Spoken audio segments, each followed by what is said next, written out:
Doctor Meena Trivedi, Ayurveda consultant, Porbandar. હમણાં આપણે ઔષધીય પ્રયોગ એટલે કે દ્રવ્યોના ગુણો વિશે જોઈએ છીએ.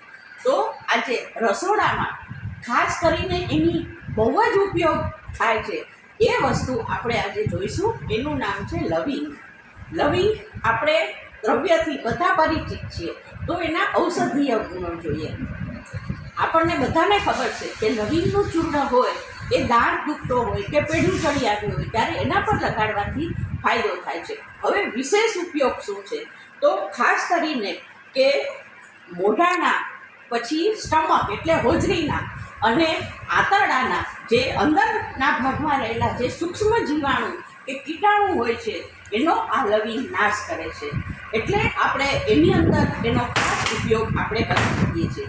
ગર્ભવતી સ્ત્રી હોય એટલે પ્રેગ્નન્ટ વુમન હોય એને જ્યારે ઉલટી થતી હોય ત્યારે પણ લવિંગનું પાણી આપવાની ભલામણ કરવામાં આવે છે. એનાથી એની ઉલટીની અંદર રાહત રહે છે. વધારમાં શરીરમાં જે રહેલી જે નળીઓ છે એનો સંકોચ અને પ્રસાર એ બે સારી રીતે કરે છે. એટલે એનાથી કફ હોય એ નીકળી જાય છે. હવે લવિંગ છે એ મૂત્રજનન છે, એટલે પેશાબ લઈ આવે છે. એટલે કિડનીથી કરી અને મૂત્રદ્વાર સુધી બધાને લવિંગ શુદ્ધિ કરે છે.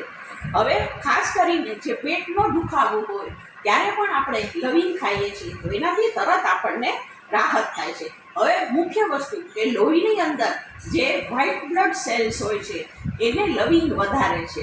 એટલે જ્યારે આપણે એનો જ્યારે લોસ થતો હોય કે ઓછા થતા હોય ત્યારે પણ આપણે લવિંગ લેવો એ શાસ્ત્રોક્ત રીતે કહેવામાં આવે છે. તો આવા બધા આપણા લવિંગના ઉપયોગ છે.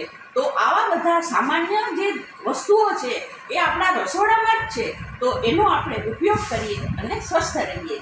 તમને મારા વિડીયોમાંથી જો કાંઈ પણ જાણવા મળતું હોય અને તમને સારું લાગતું હોય તો તમે મારા વિડીયોને સબસ્ક્રાઈબ કરો, લાઈક કરો અને શેર કરો. ઉપરાંત તમને કાંઈ પણ કમ્પ્લેન હોય તો તમે મારા નીચેના નંબર ઉપર કોન્ટેક્ટ કરી શકો છો. ધન્યવાદ.